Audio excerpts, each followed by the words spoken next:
Okay, Hall 2, top of the hour, and our presentation is from Mr. Tim Andro. Mr. Andro is the owner and lead SDI ERDI instructor for the Northeast Public Safety Divers, which is a premium public safety dive training center for the northeastern United States. He has 20 years of recreational and technical diving experience, to include advanced trimix closed circuit rebreather, and has logged more than 3,000 dives. Fantastic. He has also been a firefighter for the last 22 years, and 10 of those as a public safety diver. So he's involved with all the scope of public rescue. And he's currently the dive coordinator for the MAWA. Sounds something like my little boy used to say. Fire and Rescue Company. Sorry about that. No offense intended. Rescue Company number one, and he's currently the vice president of the North Jersey Regional Scuba Task Force. So, welcome aboard, Mr. Andro, and the stage is yours, sir. Thank you, Ray. I appreciate your time.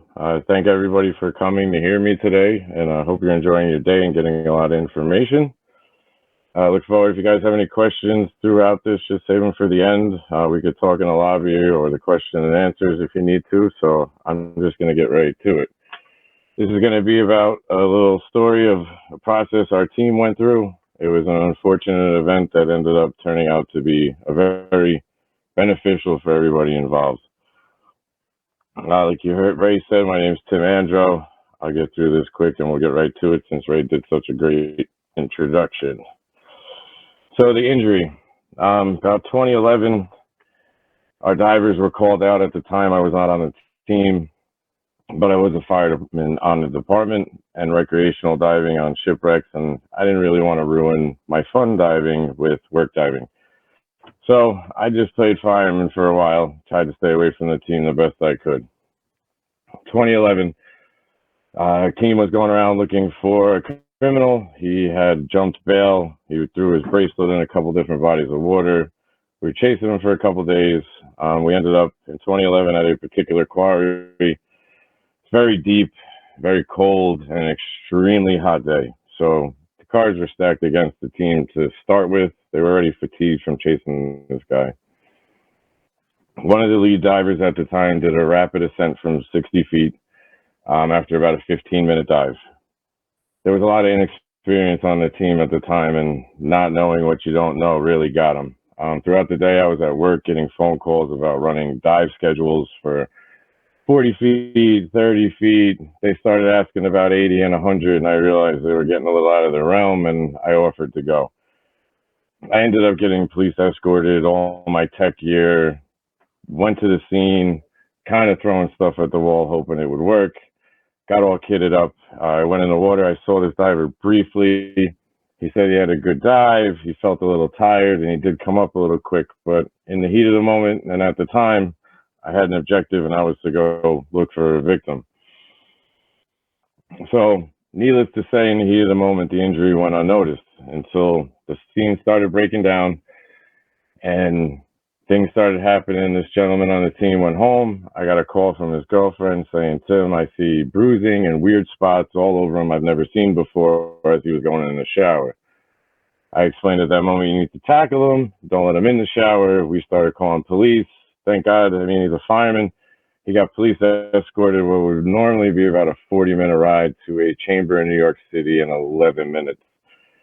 They put him in a chamber. He took a couple table 6 rides. And what had happened is he took a skin hit due to lack of hydration, rapid ascent, and he had a couple things stacked against him. So when you get injured on the fire department, OSHA gets involved, Occupational Safety and Health Association. We are supposed to be following NFPA rules. So when there's an issue, OSHA gets involved, and that's exactly what happened. This was my first public safety dive, which now there's plenty more since then, but this day changed a lot for a lot of individuals. Oh, hold on.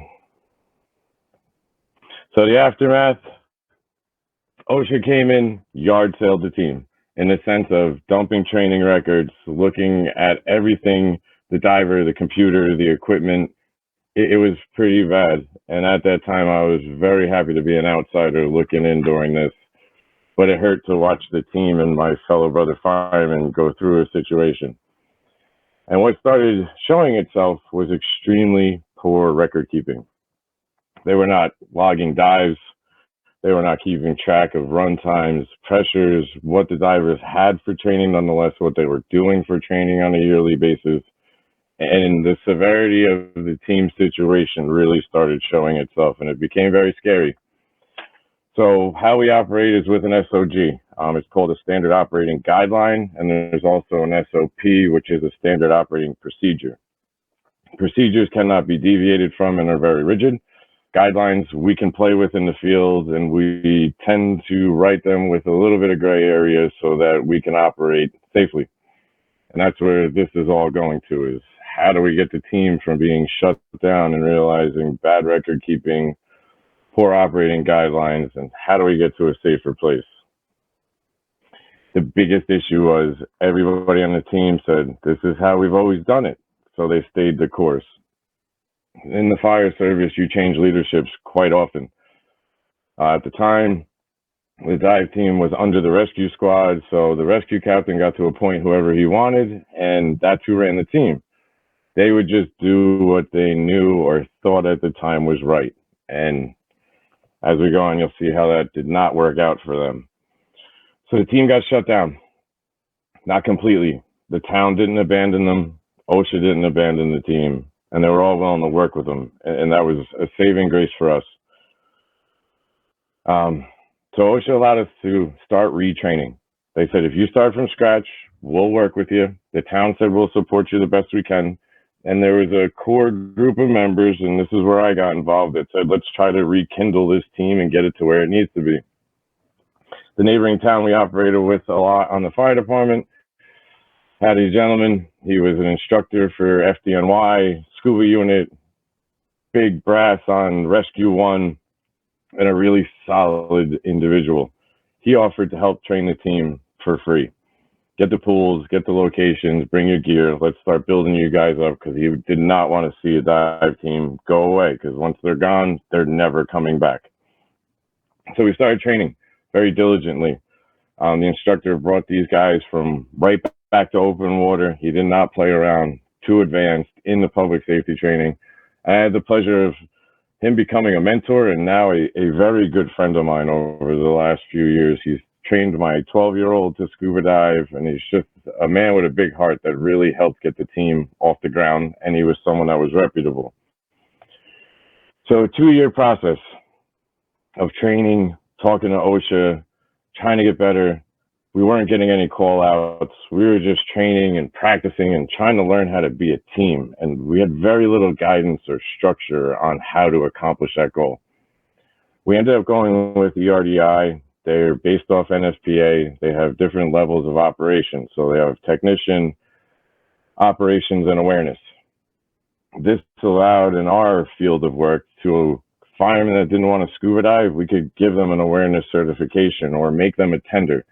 And it allowed us a lot more options to get the team off its feet with the people we had, because there was about 5 core divers and then 30, 40 firemen that all wanted to help, but we didn't know how. So we ended up going with ERDI, using the Rescue 1 instructor, and this 2-year process started for us. A lot of dedication, a lot of time. And then we started revising the S.O.G. The original S.O.G had some crazy things in it. The big one that always sticks with us is they had written in a volunteer team that they required 24 training dives with their team a year to stay active. We live in the Northeast. We get a lot of snow for a lot of months. 24 dives with winter and non-ice dive certifications is impossible for volunteers, and you'll lose membership by even asking that demand from them. So we started taking a real serious look at the S.O.G.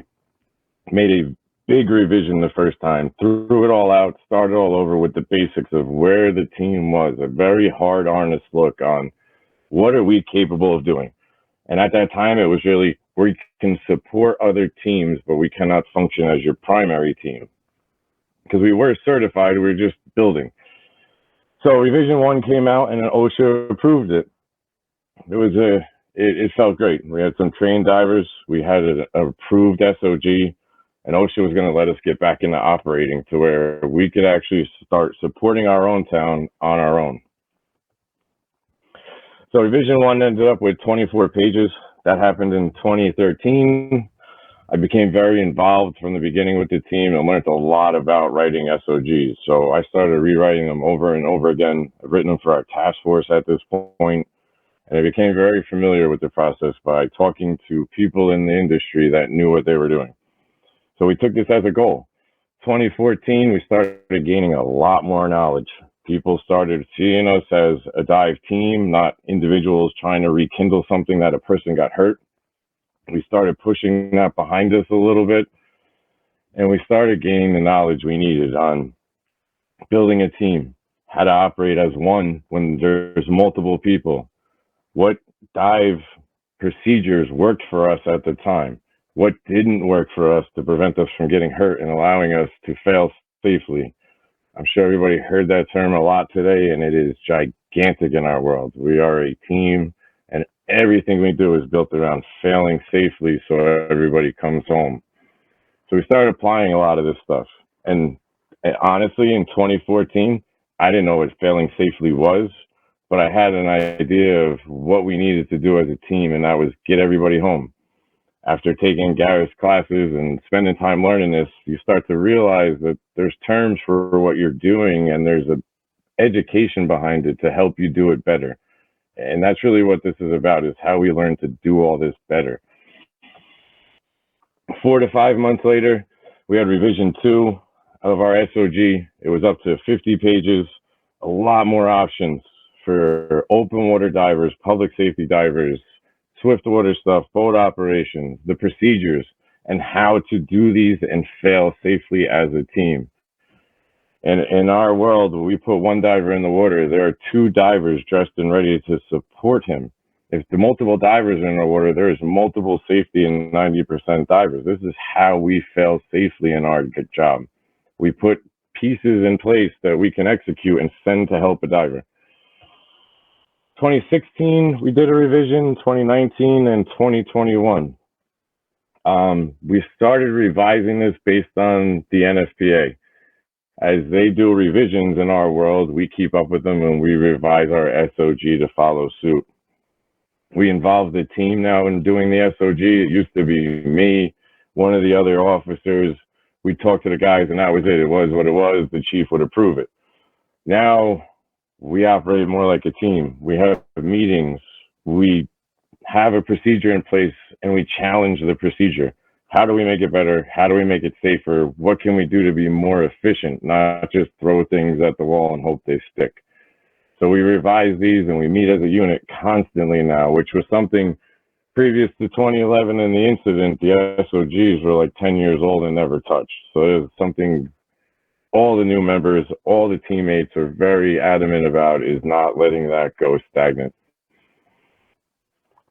We started getting more advanced training as underwater criminal investigators, and the police departments, the other dive teams in the towns, our own town started realizing that, hey, these guys actually got their stuff together because we pursued it. A lot of us paid for training completely out of our own pocket. We didn't care. We wanted to be better and do our job efficiently. And the last thing any of us wanted to do was get called out to a crime scene and be the factor that prevented the cops from prosecuting. It's one of my biggest nightmares, right up to next to someone not coming home with us. These are very important things as criminal investigator divers, that you're doing your job and performing it in a function that they can use in court. So we have some police officers on the team. We started playing around with the county sheriff a little bit, and I'll get into that in a second, but this allowed us some opportunities to be vetted as UCI divers. And we took it serious and added these documents in our S.O.G and the procedures on how we do it. And we practice it incessantly all the time. And we practice it in a manner to fail safely. How do we do this and keep it safe? Our current S.O.G as of 2021 that was recently approved is now over 75 pages. We have a separate workbook that's full of the documents and paperwork that we need to run an operation. And it's all in a nice little package with a pretty little bow that we operate out of. We review it every 6 months. We refresh it every year, make divers sign forms that they understand our procedures and they're going to operate by them. This was huge to allowing us to fail safely. We had a way to do something and it was written down, it was tested, it was challenged, and it worked, and our divers agreed to it. So the new team structure, ERDI training is structured around NFPA. 2011, like I said, there was 4 guys plus me, so there's about 5. By 2017, we had 10 public safety divers on the roster, 3 of which were actually trained dive operation supervisors. They were trained to run an operation from the top as divers with experience to, again, fail safely as a team. If you just have a bunch of divers showing up and there's no team structure or seniority or leadership, how do you know who's supposed to be running the operation? Everybody's just not trying to see what works. This allowed for a better structure and a better team. And then we got 15 tenders, monthly meetings we started doing regularly. The fire department has drills every Wednesday. They were all fire department and rescue related. Through some kicking and screaming on my part as a coordinator, I got 1 a month to be a drill. This provided, as a dive drill only, this provided an opportunity for the whole department to be involved in what we were doing and maintain what the S.O.G required of them, with plenty of options.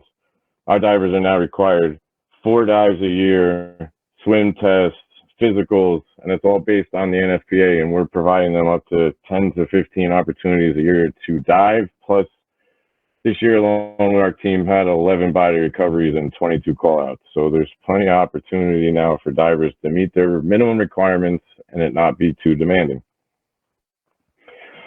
The dive coordinator was just, as I mentioned earlier, some guy the rescue captain appointed. That didn't sit too well with me. So through meeting with the administration and changing bylaws within the department and another very long process, we actually got the dive coordinator recognized as a officer's position within the department. That gives them a little more ability to run a team. When we go somewhere, there's a designated leader, there's a radio call sign. The town recognizes the dive team coordinator as the officer. So when we leave town, there's structure. We were missing a lot of structure and it took a lot of persistence and time to get there. And again, the only way we got there was showing people that we were serious about doing this professionally and safely. 2021, currently we have 14 divers, 6 supervisors, and over 20 tenders. 90% of our firemen are trained in tenders, boat operators to support the divers. It's amazing where the team has come. I'm a proud leader of where it's gotten to and couldn't have done it without everybody involved. And that's what makes us a team, is everybody was involved. So capital. It's very tough for a volunteer team to get any kind of funding. So I had to be a squeaky wheel and keep squeaking and keep squeaking to get the town to provide us money. We had no financial support. Our rescue squad runs about 1,500 rescue calls a year. We're extremely busy fire department for volunteers. He had a mere $11,000 budget to operate. 3 to 4 would go to the dive team if there was anything left at all. So that didn't sit well with me either, and we needed to get gear. We had standard BCs, broken hoses, 19 cubic foot pony bottles to operate in some really gnarly environments. Didn't sit well with me. So we explained the situation of the equipment, put together the fact that you can service this mask and suit for X amount, but a new mask costs this amount to service. And now we can do things in-house with technology like zip seals and doing a lot more than just having to send a suit out 10 years ago because only 2 people knew how to fix them. Town started listening. 2014, I started this process. Luckily, I had a team behind me. Our fire chiefs believed in me, and we started squeaking like little mice to get money. I got the chiefs to buy us about $10,000 in masks out of their own budget. So we all got brand new face masks, started using terms like not scuba gear, but PPE. You tell a town administrator that you need scuba gear, they think I'm going to go look at pretty fish, when realistically we're going into septic contaminated water to, excuse the term, but get dead people. It's not that nice. We need the right equipment. Our chiefs believed in us, so they started using money. They started advocating with the administration that we need to do this. And we started to get some people listening. I was able to convince them to give the dive team its very own line number as a budget and stop sharing it with rescue, so we needed to support said equipment. So chiefs changed in this 2-year process, because they always do, and it's one of the big issues in a volunteer service. And the next chief really didn't care about us, but the assistant chief did. So they started trying to needle at the budget. You don't need X amount, we'll give you half of that. I started explaining that I cannot dive with half a dry suit and half the hoses I need, that this number is to build 6 kits and dry suits, and we need every nickel. So with that said, we got our money. Got about $60,000 from the town. We were able to get 10 new dry suits and outfit all our guys.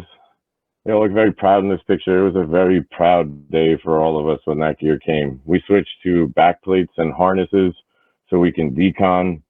We went with an infinity type harness system where every BC fits a diver perfectly by just pulling the waist straps. There's no more jacket style BCs floating over the divers' heads, full face masks, gas blocks to keep us safe, got new pony bottles. And now we started looking like something. And with that, we started gaining speed, and we started gaining the membership we needed to be a real operational team.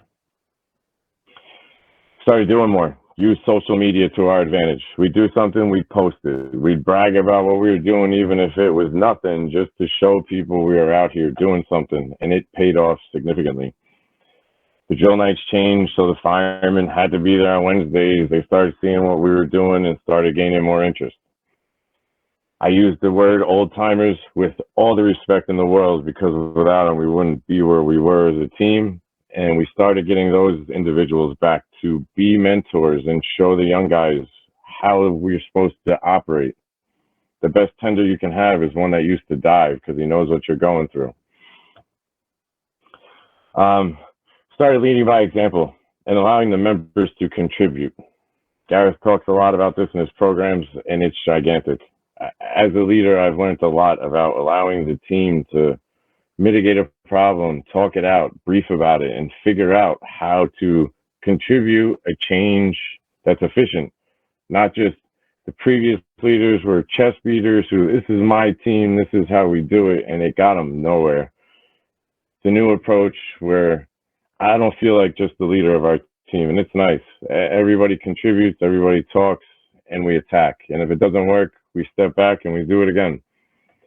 And the members feel okay talking about it and questioning my decisions, because I'm okay with being questioned as long as we're operating safely and getting this done.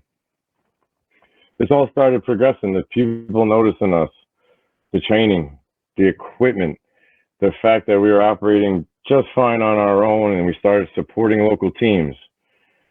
This ended up turning into getting involvements with more teams like the FBI. We've supported a 350 canine operation by the Statue of Liberty. We've worked with the Port Authority Police on recoveries, New York, New Jersey State Police. It's been an absolute pleasure, and I'm filled with pride to see what we do as a team now and where we've been.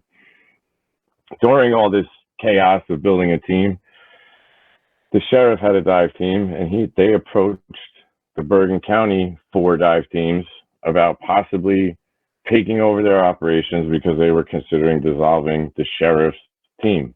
It's the only police operation we had. So that happened in 2015. The 4 teams were very interested. We were meeting quarterly already as an association per se on who's doing what and just keeping on the same page, where we weren't really operating together. It was kind of there for each other if you were needed. Another 2-year process. It kind of seems like the going trends in my world. Everything takes 2 to 3 years once we plant the seed. Started explaining PSD operations to the county brass, how we were operating, what types of operations they were looking for us to do. And we started talking about this stuff. we told them if we're going to play police officer, we're going to need police officer training. And they were okay with that. So this is how we started getting criminal investigative training, not through the administration, but the actual county sheriff. We were able to agree on a yearly budget for equipment and gear.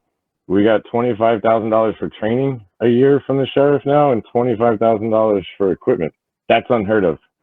We have things like nerds now that the divers are using in black water. They can see air pressures. The whole task force is equipped with gas blocks that all have the same quick connects to allow us to pour air in and keep our divers safe and allow them to get back home.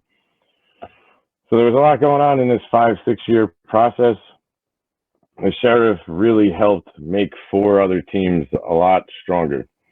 We put an MOU in place, which was an agreement between the sheriff about the money and how we'd operate, and we'd be at their beck and call if they needed anything. And in the beginning, it was a little intimidating. A bunch of volunteer firemen that were going to play police officer, and we didn't know where this was going to go. And it went from my team recovering a body once every couple of years to my team and 3 other teams recovering anywhere from 10 to 20 victims a year. We've done multiple evidence recoveries on some high profile cases. One was over $200,000 worth of stolen property. We've covered multiple weapons. It's kind of funny when you get on this side of the fence working on the sheriffs, how much stuff actually happens that the general public doesn't know. And we're out here diving for it, and we enjoy it. It's fun to some extent. So now we had the 4 teams, and at any given time, these teams would have high membership, low membership. It was tough. We'd go out there and kind of look like fumbling idiots because we didn't put the time in. There's 4 teams meeting out the water and trying to figure out how to do this. We formulated a task force. In addition to the Bergen County teams, we started getting other teams involved. Neighboring teams, Passaic County Sheriffs, we have about 8 teams within this task force now that all operate. As the owner of Northeast Public Safety Divers, I've had the honor and pleasure to train most of these members along with my staff, which has put us all on an operational level that is the same. We've been on countless operations with 4 or 5 different dive teams operating simultaneously, and the people running the boats have no idea we're different teams, and that makes me really warm and fuzzy. So that all happened in 2015. 2016, we changed it to a task force more than an association. Every team brought something to the table, and that was gigantic. They did it one way, we did it one way. We'd meet in the middle and make a procedure, and we'd try it and test it. Like I said, it was a very great for everybody involved, and no one team benefited more than another. We gained a ton of resources. With the merger with the sheriff, we got an ROV, side scan sonar. This allowed us to run sonar before we put divers in the water, and the environments we're diving in are not safe at all. So the limited dive time keeps contaminations down. It was a very great acquisition. The other teams bring boats to the table, trailers. We have rehab trailers. It's very nice that when we come together as a 6-team unit now, we have everything we need to operate in a safe, professional, efficient manner. And those 3 things are very hard to accomplish at one time. So a lot of the major factors that contributed to this, we're starting to wrap up a little bit just because I like to leave questions if anybody has them. I know this isn't standard diving for most. Public safety is kind of a niche. A lot of the factors that really got us to where we are. Debriefing and training. After every call to improve our operation, we would take the time. Our operations are not quick. I have not been on one that's any less than 8 hours, and that was a quick one. And we've been out there for 3-4 days at a time. So when you accomplish this goal you've been trying so hard for and fatigued to get, it's very hard to just get everybody in the same room to talk about it. And what would happen is at the end of the calls, and at the end of the operations, people would disperse.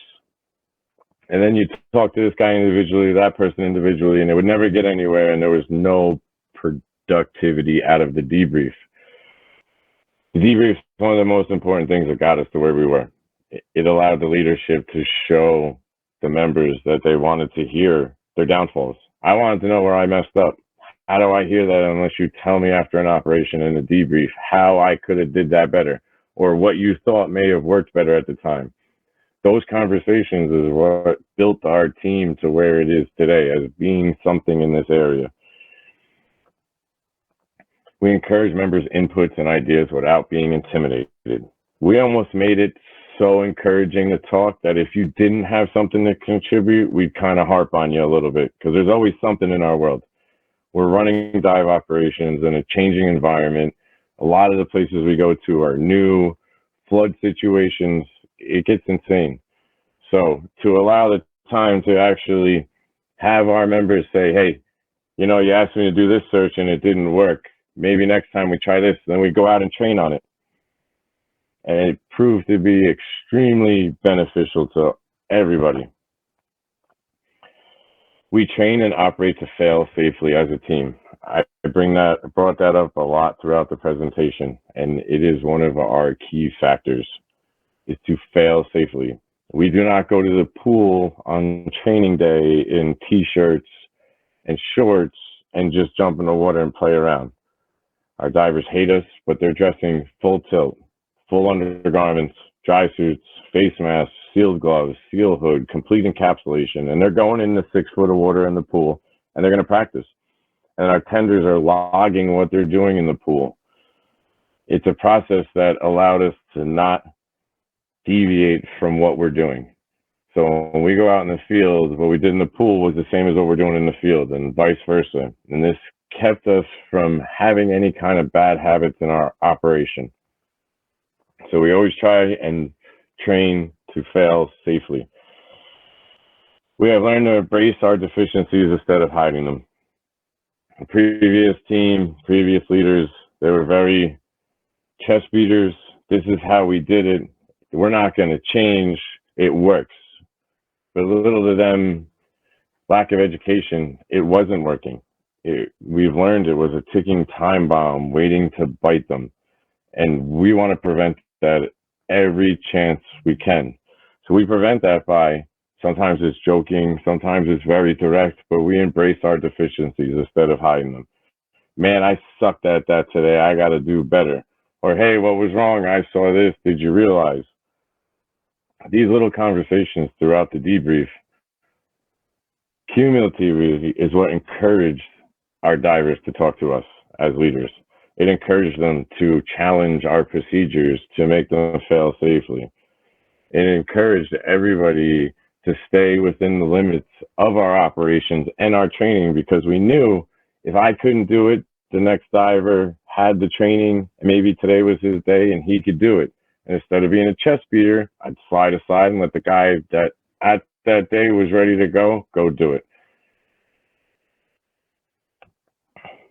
It's about really all I have at this time. If anybody would like to ask any questions, I wanted to leave a little time at the end just to kind of chit chat. If anybody had general questions, doesn't have to be about the presentation, more or less maybe about public safety diving or what the team structure is, I'd be more than willing to chat with you. Gavis programs, I'd like to end with this. I always knew what we were doing. We're firemen. We're told to debrief. We're told to follow leaders. We're told that there's a team behind us and fire trucks behind us to help. But I personally got caught up in, okay, I'm going to follow this because that's what everybody's doing. And as you mature in this kind of industry and understand that that's not necessarily the case, you start changing things in your own head. And after taking the human diver programs, I started understanding better ways to educate our team, better ways to debrief, the term to fail safely, so people actually understood our goals. And it really benefited us as a team completely. So if anybody has any questions, I'd be more than willing to talk to anybody right now. Yeah, wonderful presentation, Tim. Thanks, Ray. It really illustrates how much. So you're not in this for a commercial reason as a volunteer organization. but how much the principles of human factors and strong leadership values, how far they go to make a really good team. And that's something that everybody can learn from. It really does take a lot. And again, Gareth's programs made sense of what we were doing. It put some education and structure behind it, and it was very beneficial. So you do have a question here from one of the delegates, Kevin E. So, can Hi, you hear Kevin. me? Yes, sir, I can. How are you today? Okay, great. It works this time. Thank you, Ray. It didn't work last time. So I'm in the Northern Kentucky area. We have a dive team here called Boone County Water Rescue. It's been around for about 50 years. And they've embraced ERDI. And I'm just wondering if there is any effort nationwide to standardize how all of these teams work and work together and procedures beyond that. You said you combine dive teams, so. Absolutely.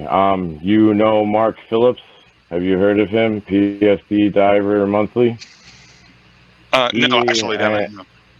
All right. Hop on Facebook. A little plug for Mark right now. Check that out. We spent 2 years writing a national public safety consensus standard that he released a couple months ago. I was on that board, and it's exactly what you said. We took everything we've been seeing as instructors and leaders, put it together, and tried to find a safe median for everybody to operate in. If you write down my email, I can send you the document direct as well. And that would be great. Thank you. Yeah. Anybody in the group that needs any kind of information from me, please just shoot me an email. I'll send you our team S.O.Gs. If you want to know what the NFPA is about, I can send you the water documents. I'm all about sharing the wealth here. So, Kevin, shoot me an email. I'll send you whatever I got, brother. Sure, that's great. Thank you. And I didn't know if the audio would work or not, so I sent the question through Facebook Messenger to you as well, so you can ignore that.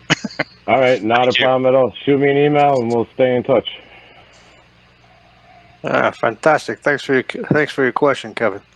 There was another participant delegate who had a question, but now he's gone away. So, but yeah, this was a fantastic presentation. I really like the way you told the story of coming from essentially a ragtag group of volunteers with lack of organization, but big hearts of desire and willingness. And then through all the blood, sweat, and tears, to put it all together into something that was seamless between, like you said, 4 different organizations working as a team, and not easy to do. I mean, my experience in the Marines, dealing with other branches of services, it's not an easy thing. And here you're dealing with fire, rescue, local law enforcement, and then sheriff's department, which, I mean, they're all different branches with their own egos. Very true, right? Hey, you said it, sir. Do you know what I found it actually to be easier? And I mean, don't disrespect to paid firemen, paid police. We need you. I love you. You're brothers. But volunteers do this because it's in their heart, not as a career. And I really, truly think that's what helped us get to where we are, is the people that kind of made their way to our team had a heart, and they wanted to do this for no money or monetary at all. It was purely just to help and get closure to people. Yeah, give back to the community. That's the wonderful thing. That's really it's a very nice presentation with a nice backstory. So, thanks, Ray. I appreciate that, sir. Now, I don't see anybody else in the list of questions, and maybe it's because it's late in the afternoon or early in the morning where some people are. I'm not sure. Maybe they're afraid to ask questions. But don't be shy. I don't bite. I'm easy. I think some of the people are, maybe they're, for me, I live in Greece. It's already almost 8 o'clock, so maybe they've already started to touch the wine or the beer and having a good time while watching this. I was thinking if I did this in my car and put this in my video, it might be like going to the old drive-in movie theaters. So. I'm a volunteer fireman. I'm not going to stop anybody from having a beer right now, so have at it. Yeah, so I've been trying to change my introduction. Grab yourself a beer, coffee, whatever, and make yourself comfortable. First thing in the morning, I was drinking a lot of coffee, but haven't touched the wine yet. But but what I will tell you this, Tim, is we are a little bit ahead of schedule. Maybe some of the people don't want to talk to you here in this forum. But if you go towards the left of your screen on the top, you see a Human Factors in Diving Conference lobby. And there you can go, you can park yourself there in the area that says the last speaker of Hall 2. And then anybody can access you there for as long as they want, or as long as you'll let them, in case they didn't want to go on stage here. Perfect. So that's a more private way of talking with you. I will head over that way. And again, if anybody wants to take my email or reach out to me, please do not hesitate at all. I'm here to help anybody in the industry. And for the other delegates of the conference, I don't believe there's a closing time of the conference. So I believe you're free to mingle while you can and with the people in your time zones. That's but correct, it does start again tomorrow morning at 9 o'clock UK time. So you'll have to adjust that to your time zones. And in the agenda schedules for the different halls are the different speakers for tomorrow, which are not the same as today. So make sure if you have a speaker that you're interested in, you find their time and show up at their room at the appropriate time. I do encourage you all to leave comments about your impressions with this Human Factors in Diving Conference. I know Gareth will take a lot of this information. For me, this is my first time dealing with something like this personally, and this LexGo platform is a very refreshing platform from the last 2 years of dealing with presentation platforms like WebEx, Zoom, and Teams. So this is a wonderful experience in that respect. I like this a lot. I hope more of the institutions go to this. So my thanks to my producer Brian. I got to be faster than him in realizing the questions at one point. The people who have questions. So the first person I really kind of screwed up, but I wasn't too bad. But other than that, Tim, if you want to head over to the other room, it doesn't look like anybody has any questions. And for everybody in Hall 2,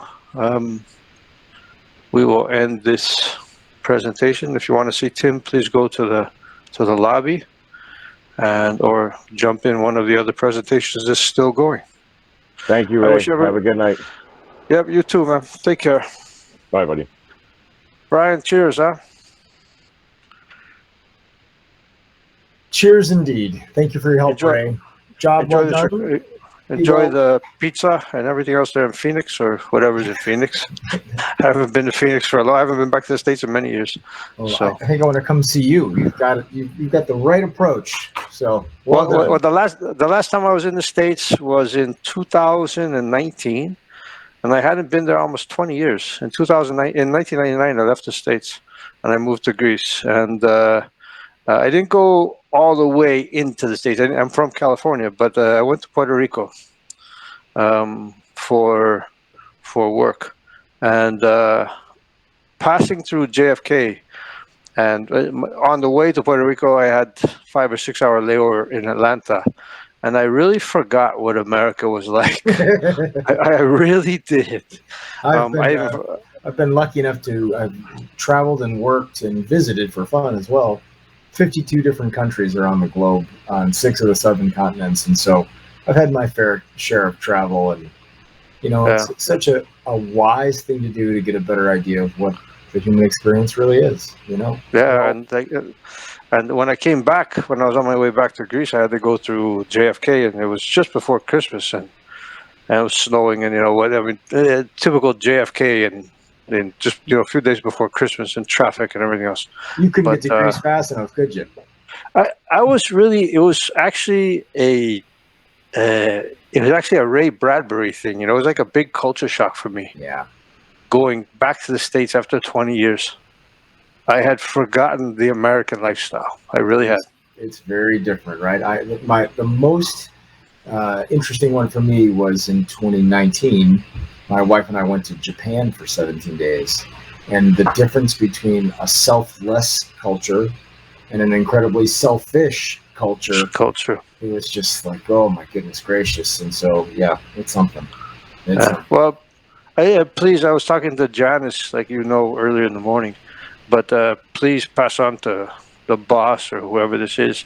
This is a wonderful platform. No, I will. This And is- you don't necessarily know this, but behind the scenes, there's been lots of chatter about what a great job you did today. And so I know Gareth is going to give you some big thumbs up. But from my perspective, I couldn't have asked for a better partner in crime. And so I really, truly appreciate it. I wish you health, safety, wellness, more than anything. Thank you. Job well done. Yeah, you too. Yeah, so, all right. Have a good evening. Good afternoon. I don't know what time it is anymore. But it's still morning for me. So it's still morning. All right. Yep. Yeah, so you're almost West Coast. All right, so take care of yourself and don't work Cheers. too hard, huh? All right, cheers, man. Okay, All bye-bye. right. Bye-bye.